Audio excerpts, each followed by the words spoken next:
Vextir er það sem að bankinn borgar manni fyrir að geyma fyrir mann peningana. Þegar maður leggur peningin í banka þá fær maður borgaða vexti fyrir að geyma á þar. Og eins ef maður tekur lán þá þarf maður að borga vexti af láninu. Þegar maður ætlar að reikna vexti þá þarf maður að átta sig á því að vextir sem eru gefnir út í til dæmis vaxtaskrá bankana að þá er það vextir fyrir heilt ár.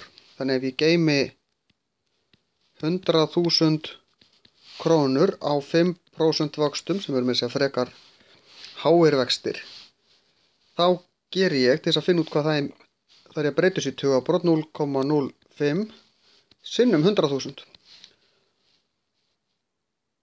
og þá fæ ég út að það eru svo mikið sem 5.000 krónur. Ef að ég er með peningan inn í mörg ár, þá ger ég 100.000 sinnum 1,05. Þá þarf ég að bæta heildinni við, því að vextirnir bætast alltaf ofan á aftur og aftur. Ég vil ekki reikna hvað vextirnir eru, ef þetta er 3 ár, þá setjum ég þetta í þriðja veldi. Og ég er ekki með vasareikni, því slá þetta bara inn til að sjá hvað kemur út úr þessu.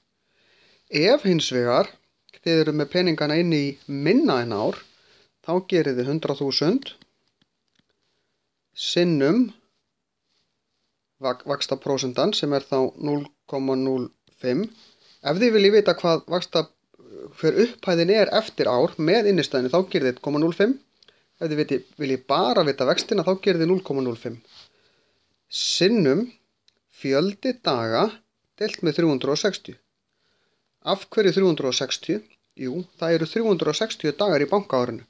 Í bankamánuðinum er alltaf 30 dagar, burt sér frá því hvað eru margir dagar í mánuðinum í alvöru.